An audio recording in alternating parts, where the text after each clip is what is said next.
ما شاء الله لا حول ولا قوة إلا بالله العلي العظيم أفوض أمري إلى الله إن الله بصير بالعباد السلام علیکم ورحمۃ اللہ وبرکاتہ۔ اللہ تبارک و تعالیٰ کا شکر ہے کہ میں کراچی سے تاج العلماء مولانا محمد نقی نجفی علی اللہ مقامہ کا پوتا علی احمد آپ کی خدمت میں سورہ شعراء کی آیات کے ساتھ حاضر خدمت ہوں۔ سورہ شعراء قرآن مجید کا 26 نمبر کا سورہ ہے، اس کے رکوع 2 میں 24 آیات ہیں، جس کی ابتدا آیت نمبر 10 سے ہوتی ہے اور 33 تک یہ رکوع ختم ہوتا ہے۔ آیت نمبر 10 سے میں تلاوت کی ابتدا کر رہا ہوں۔ اعوذ باللہ من الشیطان اللعین الرجیم، بسم اللہ الرحمن الرحیم۔ وَإِذْ نَادَى رَبُّكَ مُوسَىٰ أَنِ ائْتِ الْقَوْمَ الظَّالِمِينَ۔ ترجمہ، اور جب آپ صلی اللہ علیہ وسلم کے پالنے والے مالک نے موسیٰ علیہ السلام کو پکارا کہ جاؤ ظالم قوم کی طرف۔ تفسیر نمونہ میں لکھا ہے کہ غور فرمائیں کہ فرعون کی قوم کی سب سے بڑی برائی ظلم کو بیان کیا گیا ہے۔ ظلم کا ظہور بہت وسیع ہے، ہر قسم کا نامناسب کام ظلم میں شامل ہے، شرک اور کفر بھی ظلم میں شامل ہے۔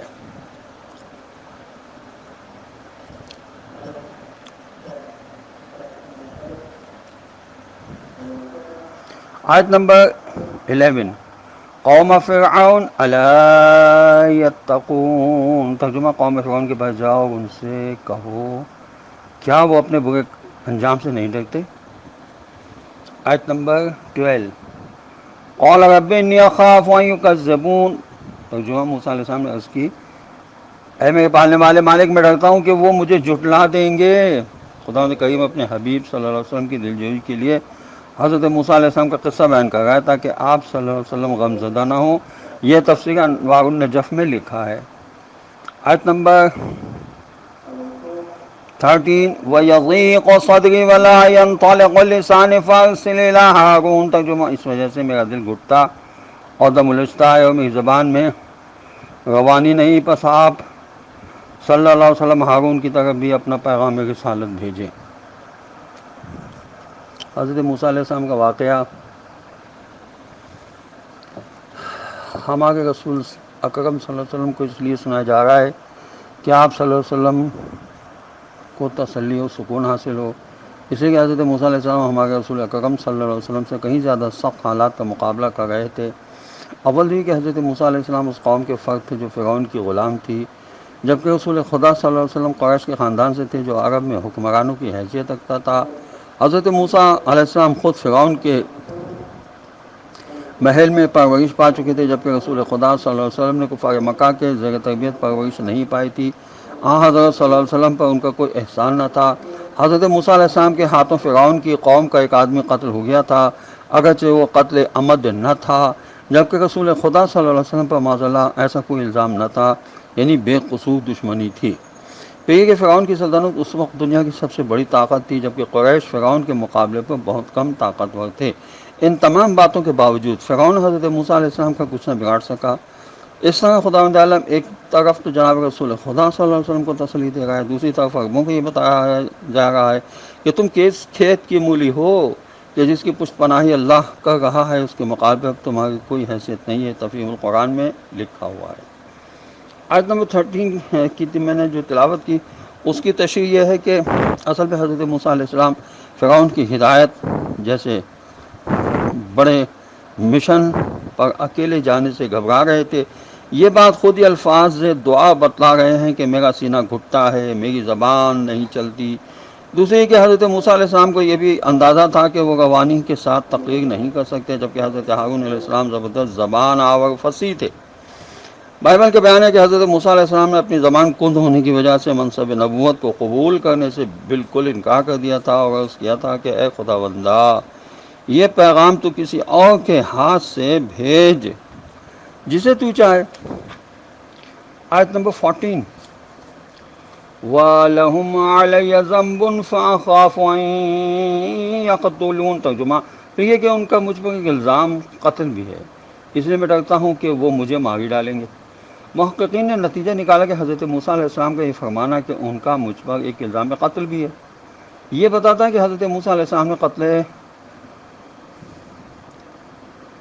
عمدن نہیں کیا تھا۔ اصل میں انہوں نے اس قبطی کو جو ظالم تھا اور ایک کمزور اسرائیلی کو قتل کرنا چاہتا تھا، اس اسرائیلی کو بچانے کے لیے صرف ایک گھونسا مارا تھا، مگر وہ ان کے گھونسے کی تاب نہ لا سکا اور مر گیا، اور یہ اتفاقاً ہوا۔ اس لیے حضرت موسیٰ علیہ السلام نے اس بات کو صرف الزام فرمایا، نہ کہ جرم فرمایا۔ یہ تفسیر مجموع البیان میں بھی لکھا ہے اور تفسیر تبیان میں بھی لکھا ہے۔ آیت نمبر 15، قَالَ كَلَّا فَاذْهَبَا بِآيَاتِنَا إِنَّا مَعَكُمْ مُسْتَمِعُونَ۔ ترجمہ خدا نے فرمایا ہرگز نہیں، بس تم دونوں مل کر ہماری نشانیاں معجزے لے کر جاؤ اور ہم خود تمہارے ساتھ ساتھ سب کچھ سنتے رہیں گے۔ کلا ہرگز نہیں کا مطلب یعنی فرعون کی یہ مجال نہیں کہ وہ تم کو قتل کر سکے۔ یہ تفسیر کبیر میں لکھا ہے اور تفہیم القرآن میں لکھا ہے کہ نشانیوں سے مراد حضرت موسیٰ علیہ السلام کا ڈنڈا، چمکتا ہوا ہاتھ اور دوسرے معجزات ہیں۔ آیت نمبر 16، فَأْتِيَا فِرْعَوْنَ فَقُولَا إِنَّا رَسُولُ رَبِّ الْعَالَمِينَ۔ ترجمہ، پس تم دونوں فرعون کے پاس جاؤ اور کہو کہ ہم دونوں تمام جہانوں کے پالنے والے مالک کی طرف سے پیغام لائے ہیں۔ حضرت موسیٰ علیہ السلام یہ بتلانا چاہتے ہیں کہ میں سارے جہانوں کے پالنے والے مالک کی طرف سے نبی بن کر آیا ہوں۔ یہ تفسیر ماجدی میں لکھا ہوا ہے۔ آیت نمبر 17، ان ارسل معنا بنی اسرائیل۔ ترجمہ کہ تو بنی اسرائیل کو ہمارے ساتھ بھیج دے۔ حضرت موسیٰ علیہ السلام کی دعوت پیغام کے دو جز تھے۔ نمبر ایک، فرعون کو خدا کی بندگی کی طرف متوجہ کرنا تھا۔ نمبر دو، بنی اسرائیل کو فرعون کی غلامی سے آزاد کرانا تھا۔ یہ تفہیم القرآن میں علامہ مودودی صاحب نے لکھا ہے۔ آیت نمبر 18، قَالَ أَلَمْ نُرَبِّكَ فِينَا وَلِيدًا وَلَبِثْتَ فِينَا مِنْ عُمُرِكَ سِنِينَ۔ ترجمہ، فرعون نے کہا کیا ہم نے تم کو بچپنے میں پالا پوسا نہیں تھا اور تم نے اپنی عمر کے کئی سال ہمارے ہاں نہیں گزارے۔ آیت نمبر 19، وَفَعَلْتَ فَعَلْتَكَ الَّتِي فَعَلْتَ وَأَنْتَ مِنَ الْكَافِرِينَ۔ ترجمہ، اور پھر تم نے ایسی حرکت یا کارنامہ قتل بھی کیا جو تمہیں کرنا ہی تھا۔ اے موسیٰ علیہ السلام، تم تو بڑی ناشکرے، احسان فراموشی اور منکر قسم کے آدمی ثابت ہوئے ہو۔ فرعون نے جواب میں تفسیر برہان میں لکھا ہے کہ حضرت امام جعفر صادق علیہ السلام سے منقول ہے کہ فرعون نے حضرت موسیٰ علیہ السلام کو اپنے پاس آنے کی اجازت نہیں دی اور اپنے محل کے دروازے بند کرا دیے، لیکن حضرت موسیٰ علیہ السلام نے اپنا عصا مارا تو سب دروازے کھل گئے۔ بس آپ علیہ السلام سیدھے تخت فرعون کے سامنے جا پہنچے اور بے دھڑک پیغام خدا بندی سنا دیا۔ فرعون نے جواب میں کہا کہ اے موسیٰ علیہ السلام، ہم نے تم کو بچپنے میں پالا ہے اور کئی سال ابن عباس سے 18 سال منقول ہے تم نے ہمارے ہاں گزارے، پھر تم نے ہمارے سب احسانات کو فراموش کر کے ہمارے ہی آدمی کو قتل بھی کر دیا۔ حضرت موسیٰ علیہ السلام نے فرمایا وہ قتل مجھ سے غیر ارادی طور پر ہوا ہے اور یہ کہ کام مجھ سے اس وقت ہوا جب میں اپنے راستے سے بھٹک کر اس طرف جا نکلا۔ یہ تفسیر انوار النجف میں لکھا ہوا ہے۔ آیت نمبر 20، قَالَ فَعَلْتُهَا إِذًا وَأَنَا مِنَ الضَّالِّينَ۔ موسیٰ علیہ السلام نے کہا میں نے اس وقت وہ کام نادانستہ طور پر انجانے میں کر دیا تھا، یعنی میں نے جان بوجھ کر اس کو قتل کرنے کا کوئی ارادہ نہیں کیا تھا، بلکہ اتفاقاً ایسا ہو گیا، میں نے ظالم سے مظلوم کو بچانے کی کوشش کی تھی۔ یہاں پر تفسیر ماجدی میں لکھا ہے کہ ظالم کے معنی گمراہی کے نہیں ہیں بلکہ نادانی اور بھولے ہوئے میں سے ہونے کے ہیں، اس لیے اس کا ترجمہ نادانستہ عمل بجا لانے کا ہوتا ہے، کیونکہ حضرت موسیٰ علیہ السلام نے قتل کا ارادہ نہیں کیا تھا، ان کو یہ معلوم نہ تھا کہ ایک گھونسا کھا کر وہ قبطی چل بسے گا، اس لیے ان کا یہ عمل بھول چوک، نادانی اور نادانستہ تھا، گمراہی یا گناہ نہیں تھا۔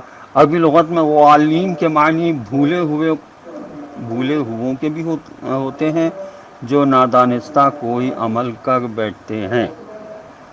آیت نمبر 21، فَفَرَرْتُ مِنْكُمْ لَمَّا خِفْتُكُمْ فَوَهَبَ لِي رَبِّي حُكْمًا وَجَعَلَنِي مِنَ الْمُرْسَلِينَ۔ ترجمہ، مگر جب مجھے تم لوگوں سے ڈر محسوس ہوا تو میں تمہارے یہاں سے چلا گیا، پھر میرے پالنے والے مالک نے مجھے حکمت نبوت عطا فرمائی اور مجھے اپنے پیغمبروں علیہ الصلوۃ والسلام میں سے قرار دیا۔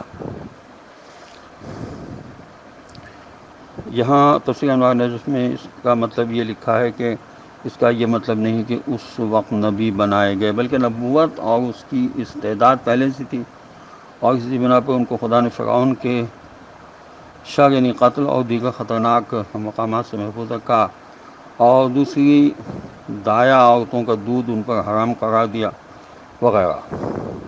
بس اب گویا اعلان نبوت کا مجھے حکم ملا ہے اور رسول ہو کر تیرے پاس آ گیا ہوں۔ آیت نمبر 22، وَتِلْكَ نِعْمَةٌ تَمُنُّهَا عَلَيَّ أَنْ عَبَدْتَ بَنِي إِسرائیل۔ ترجمہ، اور اب رہا تیرا یہ پالنے پوسنے کا احسان، تو تو مجھ پر یہ کیا احسان جتا رہا ہے جبکہ تو نے تو میری ساری کی ساری قوم بنی اسرائیل کو اپنا غلام بنا رکھا ہے۔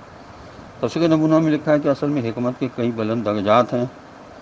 حضرت موسیٰ علیہ السلام ظاہری نبوت کے حصول سے پہلے بھی نبوت و حکمت کے حامل تھے، مگر جب نبوت و رسالت کے عہدے پر فائز ہوئے تو حکمت کے اعلیٰ ترین مدارج کو بھی حاصل کر لیا۔ آیت نمبر 23، قال فرعون وما رب العالمین۔ ترجمہ، فرعون نے پوچھا اچھا یہ بتاؤ رب العالمین کیا چیز ہوتا ہے؟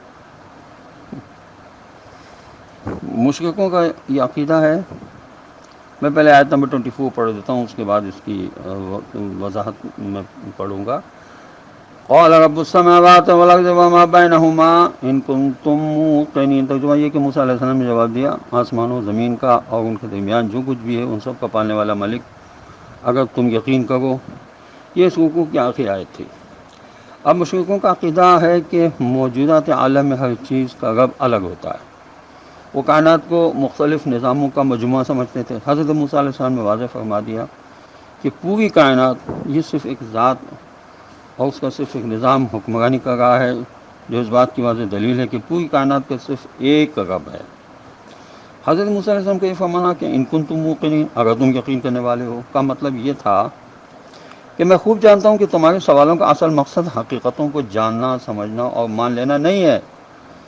اگر تمہیں حقیقت کی تلاش ہوتی تو تم عقل و شعور سے کام لیتے، اگر تم حقیقت کو ماننا چاہتے ہوتے تو آنکھیں کھول کر کائنات عالم کو دیکھتے، پھر تمہیں یہ حقیقت واضح دکھائی دے جاتی کہ ساری کائنات کا مالک ایک ہی ذات ہے۔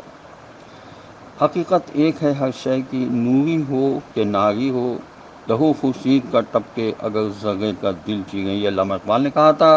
خداوند عالم کی بارگاہ میں دعا ہے کہ پروردگار ہمیں قرآن پڑھنے، سمجھنے اور اس پر عمل کرنے کی توفیق نصیب کرے، اور وارث قرآن حضرت امام زمانہ عجل اللہ تعالی فرجہ شریف کے ظہور میں خدا تعجیل فرما دے، اور ہمیں ان کے اعوان و انصار میں شامل ہونے کی توفیق نصیب ہو۔ وآخر دعوانا ان الحمد للہ رب العالمین۔ السلام علیکم ورحمۃ اللہ وبرکاتہ۔